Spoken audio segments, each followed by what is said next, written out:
Every team, every topic, everywhere. This is Believe. This is Sunbelt Commissioner Keith Gill, and I listen to the Funbelt Podcast. This is the Funbelt Podcast, part of the Believe Network. Hosts to Dusty Thibodeau of Warhawk Report, Jeremy Harper of Howlraiser, and Shane Metlin of the Daily News Record. I think it's potentially a very good week for the Sunbelt. But I'm just kind of going off on a random rant. It's just frustrating. All right. Welcome back, guys. Funbelt Podcast. It's not just the Sunbelt Podcast. Anybody can do a Sunbelt Podcast. Only Dusty, Shane, and I can do a Funbelt podcast. And guess what, guys? We're on the cusp. We are on Pensacola time, gentlemen. Tomorrow, Tuesday evening, we get the start of the men's Sunbelt Tournament bracket down there in Pensacola. I'm not quite sure when the women start, Dusty. Maybe you can help me out with that. Do they start earlier in the afternoon? Yeah, it's a Tuesday start time there as well. I don't remember the dates or the times rather offhand, but we are looking at the women tipping off Tuesday, 11:30 and 2 o'clock. Yeah, okay, because the men, I think, start at 5:30 and then something like, 7:30 or 8 for the second. 5 and 7. Yeah, okay. So I gotta get ready for that. I gotta get my TV queued up. I gotta get my. Are you stretched and ready? I gotta get stretched because I do a lot of yelling. I gotta get my bet online bets placed because I do that. I don't spend a lot of money, but I do a little bit. BetOnline continues to be your number one source for all your basketball wagering needs, including pro and college hoops throughout the year. With up-to-the-minute odds, stats, and trends, you can follow your favorite team's path to the playoffs with in-game live betting, contests, and all the best player props. Experience the world's best wagering platform anytime from your desktop or your mobile devices. Head over to BetOnline today to become part of the team and remember to use the promo code BELIEVE, BLEAV, for your 50% welcome bonus on your first deposit. BetOnline, the game starts here. So, guys, are you excited about this tournament? Because, all right, at the beginning of the year, Shane, you said this is going to be the year that the Sunbelt puts in two guys. And I kind of chuckled. I went, we're talking about Sunbelt basketball here. And then it looked like it might happen because things were looking pretty good. And then, the net sort of skewed a little bit. But we're sort of on the cusp. It could happen. Shane, could it happen? I don't think it's likely.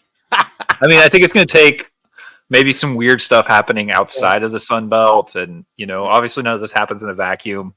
Yeah. It'll be tough because for whatever reason, I mean, I think if you're an App State fan, you might look at this as the perfect explanation that the net is so flawed, is that they've beaten JMU twice and they're,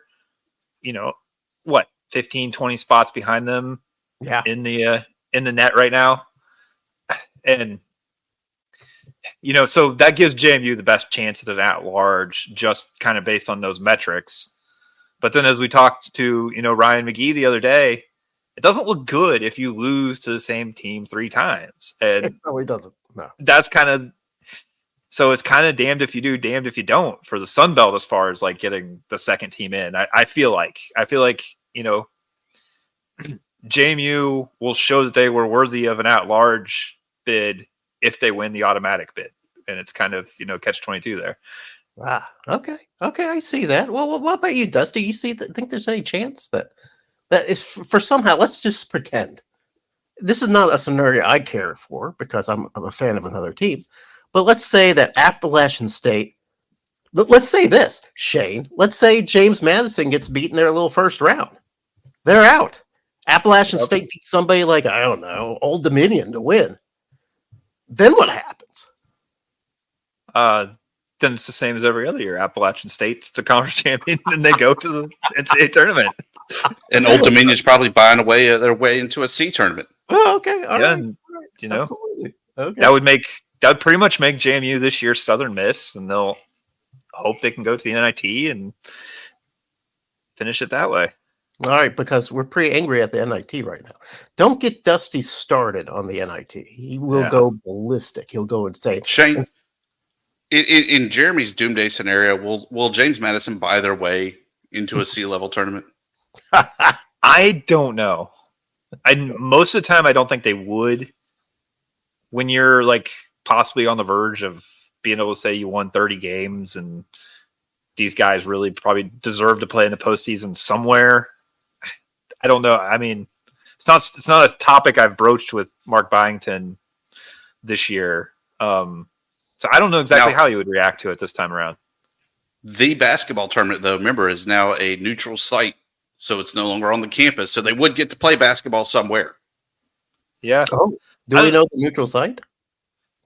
I want to say it was Boca or Miami-ish. Okay. Someplace. Was in Daytona last year, wasn't it? Maybe that's what it was. I was thinking. Yeah. I knew it was somewhere in Florida. You got to get close to Miami so Miami can start just NIL poaching guys. They can just come by and just take who they want. Make scouting easier. But guys, we're at the Sun Belt tournament. Today, the Sun Belt released their all-conference teams. Were there any surprises? I don't really think so. There was some confusion. I think there were. Jane, can you explain this, how two first-year players, one's named player of the year, doesn't get on the first team. Another first-year player isn't named player of the year, but gets on the first team. How does that happen? I don't. My guess is maybe the coaches and SIDs that voted just kind of forgot that Trayvon Spillers was also a newcomer. I kind of forgot that too. I mean, he comes out of JUCO, so he's obviously not getting as much fanfare as being a newcomer as a guy who transfers in from the ACC, and that would be my guess. I think it's probably one of two scenarios. It's maybe a combination of the two. Ooh, okay. It's that some people just forgot that he was a newcomer, and also maybe it was like, oh, JMU and App State are clearly the top two teams. They are a little bit above everybody else. We need to kind of try to figure out how to get their guys in the first and second team. A little bit of cleaving there. I could see. Yeah, and maybe it was like, oh well, but App State, beat them twice. They should probably have the two first teamers, and maybe it didn't have much to do. I don't know. It doesn't make a whole lot of sense for one guy to be deemed the best newcomer, but not above him on the all conference teams. Dusty, we could not help but to notice that our favorite player in the entire league, Michik from ULM, got the third team nod. Pretty good. Good rebound year coming in off of an injury, so wasn't real sure how he was going to deal with the rehab and with playing again full time. He did pretty good. He kind of carried the Warhawks there a lot of times, along with Tyree LaCour. It'll be sad to see him right off into the sunset and back to the Middle East or into Georgia when his playing days are done there on the Bayou. But maybe he has a good career over in Europe, but we'll have to kind of wait and see. Yeah, he got on my list of 10 favorite players to watch in the Sun Belt tournament because he's this big guy, right? He can clog up the middle. He can get you a rebound. But then his specialty is doing that corner three that just tears your heart out. So to me, he's just a fun guy to watch. So I was glad that he got his due. Also, Coach of the Year, Dustin Kearns. Sound about right? No? All right. Yeah. Who else could have? Yeah. 15-0 at home and really just kind of took the league by the horns and rode it all the way to a championship, regular season championship. Not surprised at all. What about Scott Cross? His team selected to finish 8th in the preseason, comes in 3rd. Does that show that he did a pretty good job? Yeah, pretty good job. And I would put, your guy Brian Hodgson in the conversation too, but I still think it's probably Kearns was the guy that made the most sense. But I'd put those guys in the conversation. And most years, Mark Byington, what he did probably would have got him in the conversation. But it was a deep league coaching wise, and you lose twice to App State, you're not going to beat that guy out for a conference coach of the year. Yeah, probably not. So, who was Player of the Year? That's Terrence Edwards. That's right, Terrence Edwards, the man who nobody, by the way, has attempted more free throws than Terrence Edwards this year in the Sun Belt, and he makes like 81% of them. So just on that stat alone, I have to give my thumbs up to Player of the Year, Terrence Edwards. As a member of the US BWA, he will also be up for the Oscar Robinson Player of the Year award, something that the guy from Lafayette won last year before he bolted for Memphis. Shane, did he do enough to get your vote? Or are you just taking the homer route and voting local? For National Player of the Year, I'm not going to have him there. I will probably be working on All-American teams at some point here soon, and I think he's probably maybe going to be on my cut line for third team All-American. I don't think he's probably going to make it, but I think he's shown a lot by kind of getting those nominations and being in the conversation. All right, guys, here's another funky ass thing that happens in these polls. Defensive Player of the Year, well deserved. Justin Abson. I actually, during our midway point through the conference play, I actually named him my Player of the Year because the guy just blocks all the shots. It's just fun to watch that guy play. He's like no soup for you the entire time. Meanwhile, does not make the first team, the second team, or the third team. Is this just a conference, guys, that just doesn't value defense? Not at all. I mean, defense, while it might win championships, is not the sexy thing. It's not what people want to watch. They want the 100-point game, blowouts. They don't want to see the double-double that's, 10 points and 12 block shots, so to say. They want all scoring, all gas all the time. Man, you got Coastal Carolina's Ojiako, and you got Hosanna Contenga from Louisiana, both on the third team. Both of them are kind of like Abram or Abson, just kind of these big middle guys that clog up the middle, but they get called out, but not the Defensive Player of the Year. Shane, make it make sense for me. It's weird to me. I mean, I feel like his scoring numbers, his rebounding numbers aren't like crazy good, but to me, I mean, if I was one of the coaches that was voting, if I vote for the guy for Defensive Player of the Year, I'm pretty much automatically putting him on the third team, like regardless of anything else. Like, No kidding. I'm pretty surprised that he didn't make any kind of other defensive team. I mean, it's not like he was averaging 2 points per game and 2 rebounds and only play defense. I mean, he's still a part of their offense. He put up okay numbers as far as scoring and rebounding goes. Like, it's weird to me that if you value defense, which you think most coaches do, like I said, Defensive Player of the Year on my ballot, you're automatically somewhere else on the on the teams. I think Sunbelt just hates defense. That's what I'm thinking. So here's a name. All right, guys, just forgive me on this. I'm going to sound really stupid.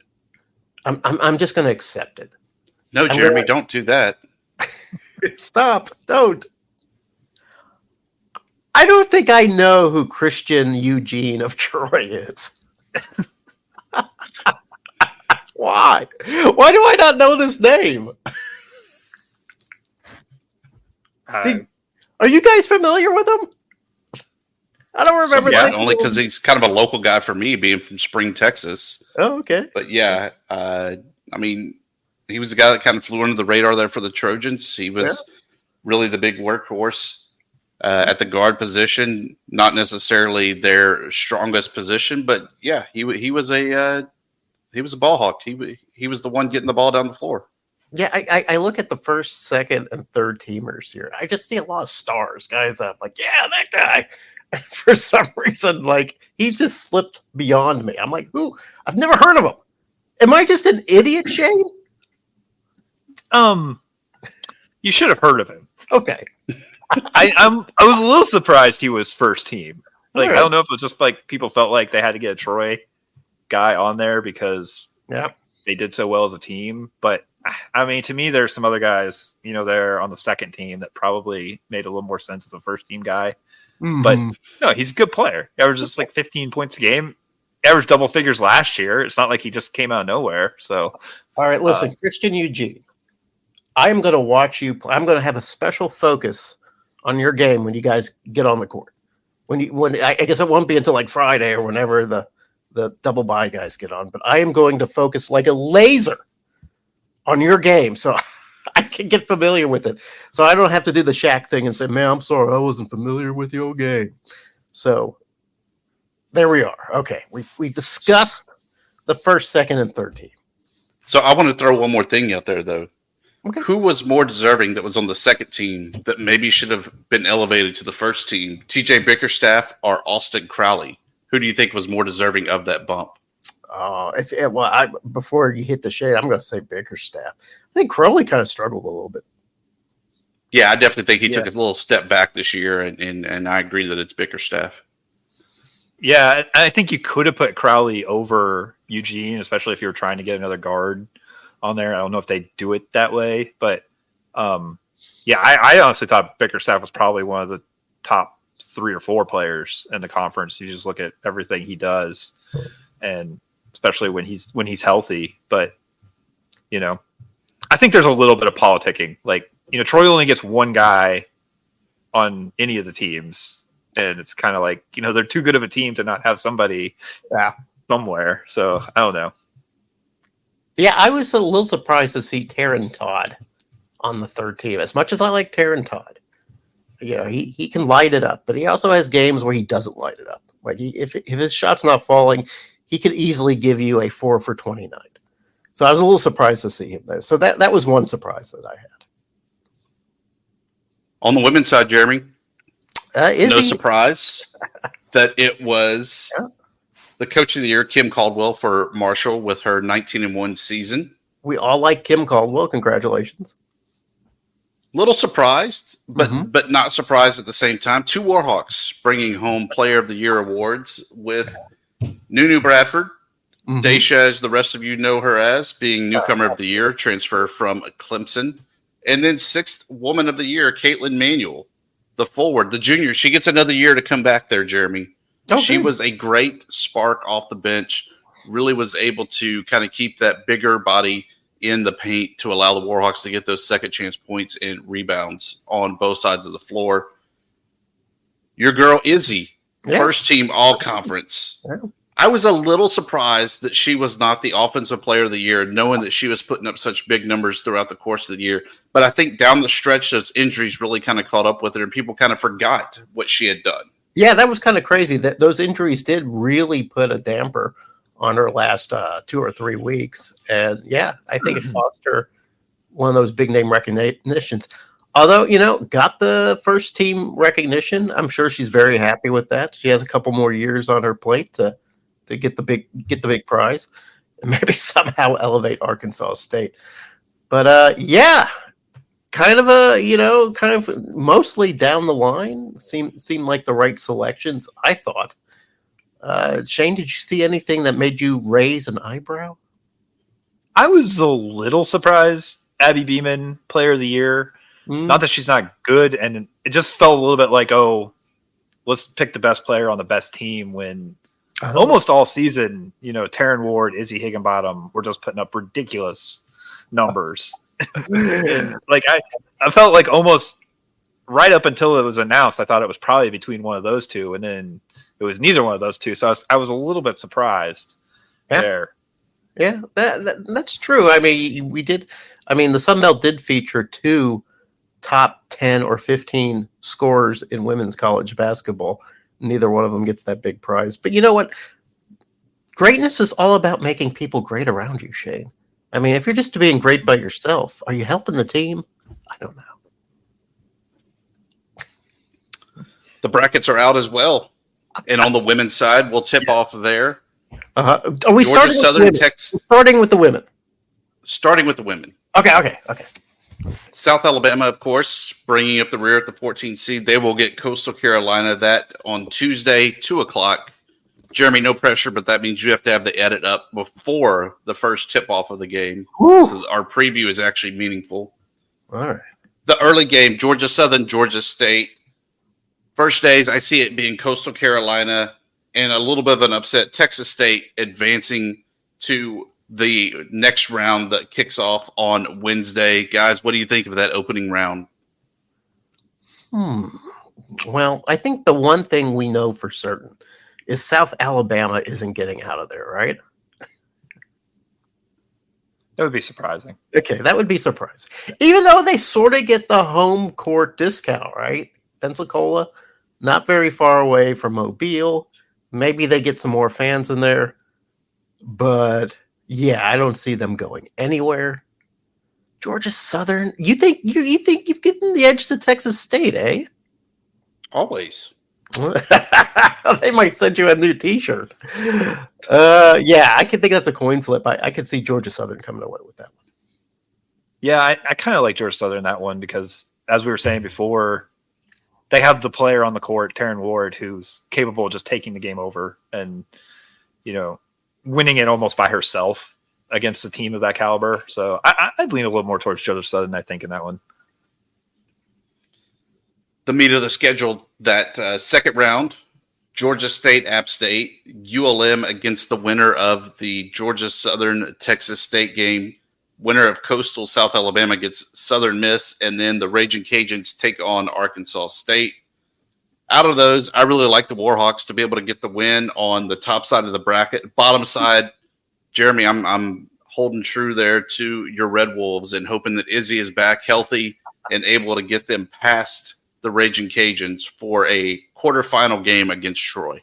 Yeah, I hate going against my Red Wolves. You know that, Tibbs, as much as anybody. But man, Arkansas State's struggling. They're struggling. They're out of gas. They're injured. They just look tired. I would be surprised. I would be pleasantly surprised if they got past that tough Louisiana team. Yeah, if they were healthy, I don't think they're the 10th team in this conference. But you tell me, Jeremy, is there any hope that they enter the tournament more healthy than they have been? Oh yeah, there's hope. Yeah, there's some talk that Izzy gets back in there. They also have their last year's freshman of the year, Lauren Pendleton.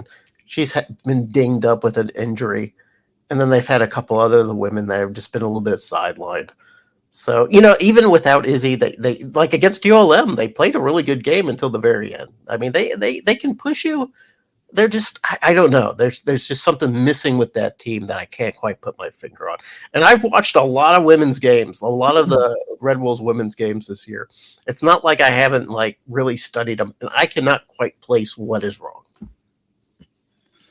Top 4 seeds on the bracket. Number 1, Marshall. Yeah. 4, Old Dominion on the top side of the bracket. James Madison, Troy on the bottom side. Get those big Russians out there. I just can't pick Marshall to win. Yes, I know they kind of ran wild through the regular season, but this is the postseason where there's a little bit more pressure, a little bit more meaning on these games. I kind of like Old Dominion to capture the top side of the bracket. Wow. And how can you go against Chanda and Troy to get the bottom side with Old Dominion, Troy, the revenge game once again, and this time for all the marbles. Chanda gets another hardware to add to the trophy case and wins the women's side of the bracket on Monday afternoon. Yeah, Troy James Madison sounds like a pretty damn good game, don't you think, Shane? It does. I mean, I went over to Norfolk for the last regular season game when Jamie and ODU were playing, and the winner was going to get third. And there was some talk, it's more on press row and people in the ODU support staff and everything. But there was some talk is it really better to win this game and be third and have to match up with Troy? Because this is a tough team, and it's that's not a knock on Marshall either. It's just Troy's kind of made for this tournament, I think. Yeah. I agree. I don't know why is your face so high in Old Dominion, Tibbs? I'd like to know what your thought process is. They're just higher the 4 seeds, so they're coming in already with a double bye, only having to win 2 games to get to that championship game to face off against perceivably Troy in the championship game. So just by the law of averages, the law of Sun Belt entropy, you think the number one Marshall might be in line for a fall? Yeah. I mean, it's one and done, right? Maybe if it's double a limb, I'm still sticking with the herd. Yeah. But I don't know. Something just tells me that they might have peaked in the regular season. Have Probably way off wrong. No, but have we ever had a Sun Belt conference tournament that was double elimination? Not that I've ever could think of. Okay. That'd be kind of cool. I know. I understand. I know where you're coming from, man. A lot of times that number one seed comes in, they're kind of coasting, they're feeling pretty good about themselves, and then get shocked by a team that didn't see coming. Like you could see ULM coming in that Old Dominion game and beating Old Dominion, and then beating Marshall. I could see that. But if of all those teams that aren't the top four teams, I feel like ULM has a pretty good chance of coming away the champions. And wouldn't you enjoy that, Tibbs? No, not in the least bit. I would hate to be trying to reach out to Missy Bilderback saying, "Hey, Missy, long time no talk. How about a little piece of the net there, just for the collection?" Oh, okay. Yeah, I'm sure she would accommodate you. You're Dusty Thibodeau. What, she gonna say no to you? Probably. On the men's side. Yeah. Very excited. Bringing up the rear, Old Dominion, they will get Texas State in the late game of the opening round on Tuesday. Mm-hmm. Starting off the day is ULM, Coastal Carolina. Yeah. I think the Warhawks have enough to get past Coastal Carolina. But when they match up against the Raging Cajuns on on Wednesday, they're leaving Pensacola by about 4:30, 5 o'clock that afternoon for a 2 o'clock tip-off. Other side, Texas State did have a good showing to close out the season there against ULM and against Troy. Maybe the Bobcats have kind of found themselves here late, and they're getting hot at the right time. I like the Viva La Boobcats to beat Old Dominion and advance into the second round. Okay. You said you're a little, you thought that ULM could get by Coastal Carolina. I have to agree with that too. Not sure why you're so worried about the Cajuns though. They've lost 4 straight before finally stopping that hemorrhaging against Southern Miss. They seem like a team to me in free fall. Like maybe they just completely ran out of gas. Kind of reminds me of some of those Red Wolves teams back in the past that start off hot and then totally fade at the end. So I don't know if the Cajuns are really in position. Like that could be a nice sneaky game for a ULM team that had some salt. I think we all know that Texas State is going to beat Old Dominion. Texas State's one of my sort of sleepers, guys. They've won 3 straight and they've been pretty good wins. I could see them causing some trouble in the middle of that pack over there. All 4 of these teams, and it's like really 3 of the 4. Like we either know they've got a new coach coming in next year, or we can kind of suspect there's going to be a coaching change there. And I just feel like you don't necessarily know what you're going to get from any of these teams. They may just like say, "The hell with it, we're rallying around each other one last time," or they may say, "Hey, if we lose this afternoon, I could be in the portal by tomorrow." Like, you never know how the team in that situation is really going to respond. And I think it makes it hard to pick any of those 2 games. In the second round, we have kind of the set matchups there of Georgia Southern and South Alabama. Georgia Southern, a team that we wrote off for dead when they started off, was it 010, 015? 012. And now look at them. With the number 9 seed overall, they get South Alabama. Winner of that will go on to face App State in the quarterfinals. I feel like you can't really pick against Georgia Southern. I don't know what was going on early in that season, but once the conference slate began, they were pretty competitive. They kind of hung around. We've had our heart broken too many times with the Jags, so I'm not picking the Jags. I'm going Eagles in that matchup. On the other side of the bracket, Georgia State, Marshall. I think Georgia State might have found themselves and be back on top, but you can't count out D'Antoni and the Herd, so I'm going Herd to advance to play James Madison. Wow. Huh. I feel like your first assertion. I'm kind of leaning toward that first assertion about Georgia State. I feel like they've kind of figured things out. They're playing fairly good basketball. They did not look good against James Madison. I'm sure they're not looking forward to a rematch if they do win that game. As far as South Alabama's been looking pretty good at the end there. You know, they've got that Tabe guy, Tabe, I always forget how to pronounce his name. The guy can just take over. The guy named Gator who's having trouble at the end of the season, but he can light it up when he's on fire. I even though I've declared Georgia Southern sort of one of my Cinderella teams, the more I look at this, the more I think maybe it's South Alabama. I kind of like South Alabama in that one too, because Georgia Southern's been a completely different team outside of Statesboro. You look at their record. I mean, I think they beat everybody in the Sun Belt in Statesboro except for JMU and App State, right? Yeah. And they took App State to overtime, and they were leading JMU by 19 at one point before, giving up the comeback. Like, I think they're just a completely different team at home. And I don't know if I trust them in a neutral court game, especially when, I don't think the fans are going to make a huge difference, but, it's not a lot of travel fatigue or anything for South Alabama to get there. Yeah, you know what, Shane? You make a good point about road records in this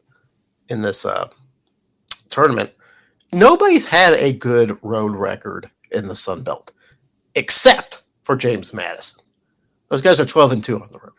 And I think Appalachian State has a positive road record. Yeah, they've got a good road record too. Yeah. But not as sterling as James Madison's record. Yeah. But everybody else has like 5 wins, 2 wins, 4 wins. It's pretty rough. So those two teams separated themselves is because they did well on the road.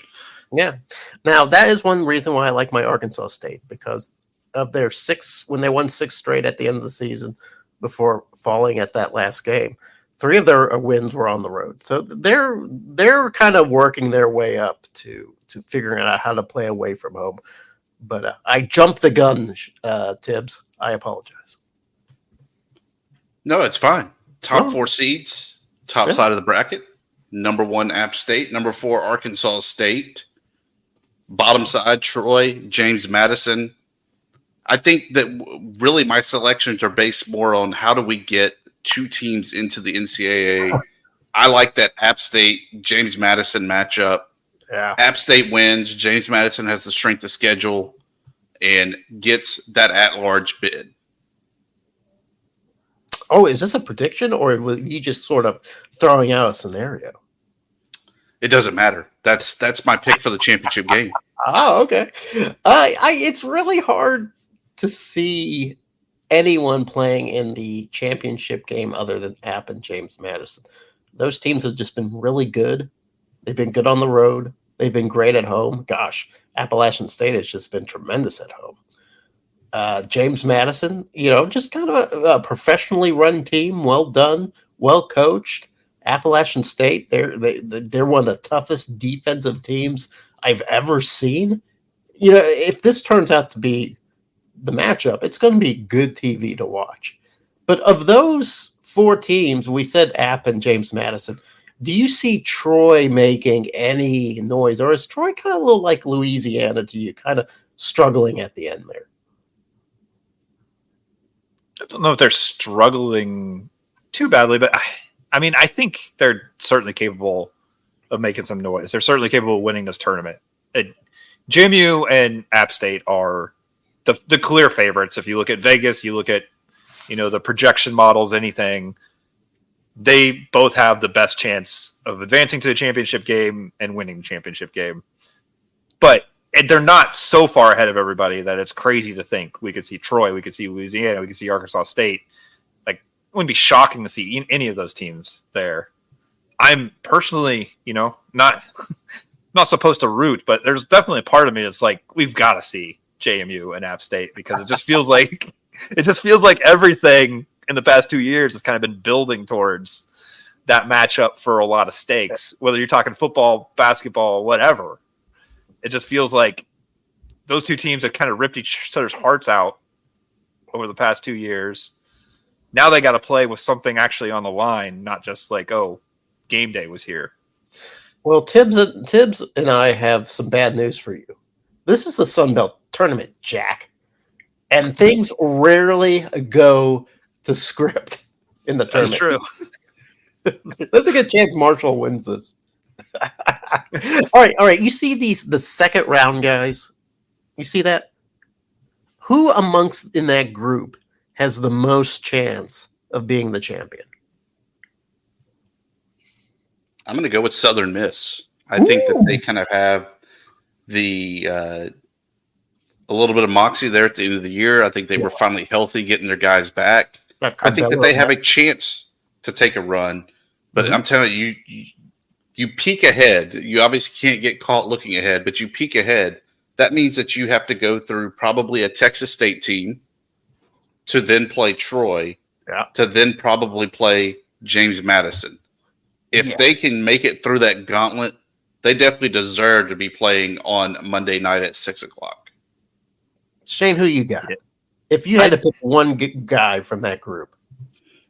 I can't argue with Southern Miss too much. They're just the one team that I think if they possibly just say, hey, we're resetting things, we're going to show everybody how good we actually are. It sounds like Jay Ladner is going to try to coach. They'll get him back. Yeah, that's true. They might be healthy. They're the one team where it's like, okay, Austin Crowley could score 30 and lift us to victory one day, and Andre Curbelo could have a triple-double the next, and either one of those guys could be the tournament MVP, and it wouldn't be like totally out of the realm of possibility. I just think, if there's a team that's the dark horse, I guess we're going to label it, that's seated outside the top 4, I think that's the one that has a legit chance to win 4 in a row. You know, I like Curbelo a lot. He's kind of a shorter guy. He's only 6 foot tall, playing in the guard position. But, man, he makes some circus shots.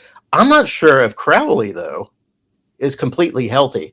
Last game of the year, he was helped off the court. He had a big ankle sprain. So I'm not sure if he's 100%. And without Crowley out there, I'm not sure if it's Southern Miss, which is why I think it might. Even though the Cajuns lost 4 of their last 5, I still got to think that with Joe Charles, with Katinge, with Kobe, whatever his name is, Kobe something. Julian? Yeah, Kobe Julian. I need to start remembering names. I just feel like they have a pretty good roster to get through there. And if they can get past, we're just going to assume it's ULM. Then they get Arkansas State, that 4th seed. They might have a path. If they can go on a run, if they can figure it out, it might be the Cajuns.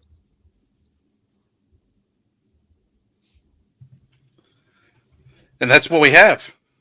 So anyone have anything else to throw in there? I have one more thing, that being okay. It was college baseball this past weekend. I went to the Astros Foundation Collegiate Classic to check out the Viva La Boobcats and Raging Cajuns. Bobcats 2-1 on the weekend, including wins over University of Houston and over the Hook'em Horns of Texas.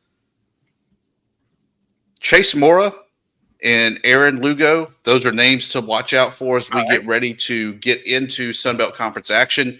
Raging Cajuns definitely struggled with the pitching and timely hits. So interested to see, once they're kind of playing the Sunbelt level competition and not some of the top 20 teams in the nation, how do they kind of shake up that lineup and get the Cajuns back on top of the standings? Coastal Carolina, another big weekend, not in that tournament, but a big weekend overall, propelling them up to number 18 in the NCAA rankings. Saw that.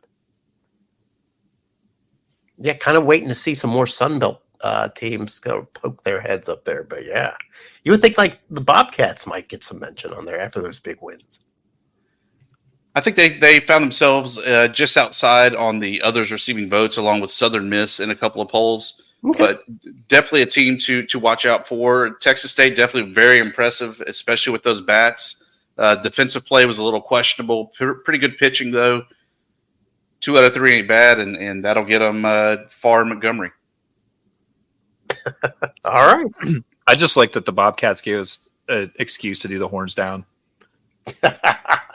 It was so funny on the big screen. Every time they would pan the crowd, and of course there'd be a Texas State guy. One of them's doing guns up.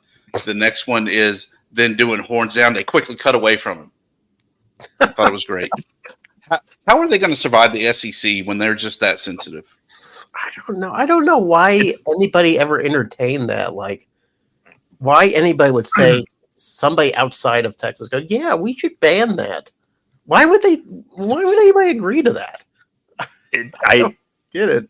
I've never understood how you explain what's offensive about that. Like, yeah, they act like it's like a sacrilegious or something. I mean, they act like somebody's putting out a racial slur or something against them when you do it. Like, demand apologies, and it's crazy. Yeah, they might have gotten some respect for that in the Big 12, but I doubt they're going to get the same respect in the SEC. But not that we care about what happens in the SEC. So, yeah. We do care about plugs, promos, and parting shots, though. Shane, please give us a good parting shot that does not involve the Daily News Record. Okay, got a little bit of help as far as our response last time when I asked people for food tips. So I'm going to do it again. I found some good places in Pensacola last year, but I'm heading down again this week. I'm definitely going to get some Whataburger. I'll probably get to McGuire's. But, hey, if you want to hit me up about where else to go besides just getting a pretzel that's bigger than my head, let me know. I will say this. When I think of Pensacola, I don't necessarily think, great food. What a culinary atmosphere. I ate well last time. All right. Yeah, I just maybe I don't know why. I imagine the seafood's pretty good. It is. Okay. All right. And the Mexican food is really good. No kidding. Okay. Well, the Irish pub, right by the arena, is actually amazing. A Florida Irish pub. All right. Yep. Okay. Bubba Watson frequents it. There. Shane, not Shane, the other Shane. Jeremy, what do you have for us? Well, all right. So, Hellraiser put together their 10 favorite players to watch in the Sun Belt tournament. I'm just going to list them for you guys. And they're not in any order. It's not like, oh, he's the best, the number one guy or whatever. It's just 10 guys that I look forward to watching. All right, you guys ready? No. Always. Okay. I want you guys to be ready. Nika Mitrovichvili of ULM. Simply because I love big men who can bounce out of the paint and hit a 3-point shot. Shane's got that as audio clip. It should be my ringtone. Justin Abson, the sophomore forward for Appalachian State. I love block shots, and that guy gets after it. I don't know why he's not a first, second, or third team member. Hosanna Kentenga, the British junior forward from Louisiana. You know what? He's not serving tea in the paint, fellas. He's serving bruises. I love watching this guy. He's 270 pounds. He comes barreling through the paint. Everybody's just diving out of the way. Nobody wants to get in front of him. I love Isaiah Nelson, the sophomore forward for Arkansas State. He's a big shot blocker too, but he also scores some points. And most importantly, he's really just like this kid out there. He's just a young guy. He's very energetic. He engages with the fans. I love watching him. Andre Curbelo, senior guard from Southern Miss. You know, he only gets that 1 year at Southern Miss. Injured almost all year long. We hardly got to see him. Man, the few times I did get to see him, it was one circus shot after another. I love seeing Curbelo out there on the court. I don't know if he's enough to get Southern Miss to get deep into the tournament, but he's going to be fun to watch. I'm going to ruin this guy's name, but Janika Ojiko? The senior center of Coastal Carolina, 6'10" guy, leads the Sun Belt in rebounding. He's a top 10 guy in the NCAA. Listen, when I think of the Chicago Bulls, those championship winning Chicago Bulls, don't give me Jordan. Don't give me Pippen. Give me Dennis Rodman. I love watching that guy go after rebounds. I love watching the rebounders work. Next is Samuel Tabe. I think it's Tabe, grad student guard from South Alabama. Listen, we've played this team twice at Arkansas State, and every time that South Alabama started losing, getting down or getting behind, it was Tabe that would bring them back. That guy just charges through the paint. He's fearless. He's got the big shoulders. The guy can put up 35 points just easy as anybody else. Georgia State sophomore guard Tourney Lane. Guy leads the league in three-pointers for the Sun Belt. If you like good three-pointers, he's the guy to watch. He's 6'5", so he's kind of a big guy out there just hooping it. I'll be looking for senior guard Arkansas State Caleb Fields. I love Caleb Fields. The old man of the Sun Belt has been here since the 70s. He has, per game, 2 more assists than the next leading guy in the Sun Belt. The guy dishes the rock, but he also goes to the paint, goes hard, draws a lot of fouls. Fortunately, doesn't make a lot of field goals. And then finally, Terrence Edwards, the junior guard out of James Madison. Hopefully we get another year of him. He scores 17 points per game, and that's great. But he's also had 20 more free throw attempts than anybody in the Sun Belt. The guy is fearless. He gets the bucket. He draws the fouls. He shoots at 82% to punish everybody. I advise you not to foul Edwards, but he's going to make you foul. And those are the 10 guys I'm looking forward to seeing in the Sun Belt tournament. You're all familiar with the X-Follow CFB Campus Tour. This is the guy that went to 90 games as a world record in 2023. Yeah, sure. In addition to checking out stadiums, he is famous for his obstructed views, finding the seats in stadiums that are for sale, where you can get a ticket and you can't necessarily see the full field. You can't see maybe part of the field. He gives different ratings and all of that.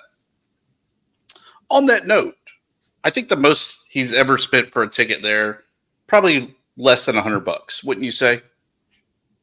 I don't know. Is that his threshold? No. He has a much higher threshold when he bought a ticket to the national title game, but a whole nother story there. Okay. A fan, though, going to the recent international show of Taylor Swift in Melbourne, Australia, dropped $700 for a ticket to the show with zero visibility thanks to a massive tower in front of it. Guys, are you spending $700 to be in the room with Taylor Swift and not be able to see her?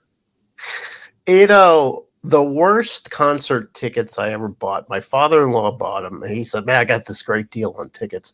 And it was for Billy Joel and Elton John. Remember when they were touring together? And this was in Memphis. I said, okay, great.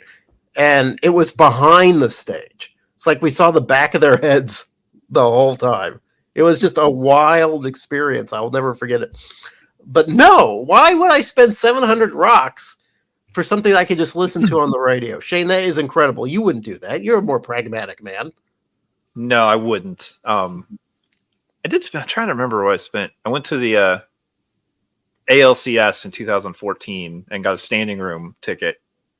I don't remember what I spent on it, but I basically just kind of walked around the stadium like the entire 9 innings. So I kind of get it. If you really want to be somewhere for a moment, I kind of get it, but not $700 to not see the concert. Maybe you got something to share. It's something like if you're a super fan of something, you just want to feel the energy that's around you, and this is the only ticket you can get. All right, maybe it's worth it. I mean, $700. That's fleeting, but the experience lasts forever. Jeremy, I'll give you $700 to not watch Arkansas State.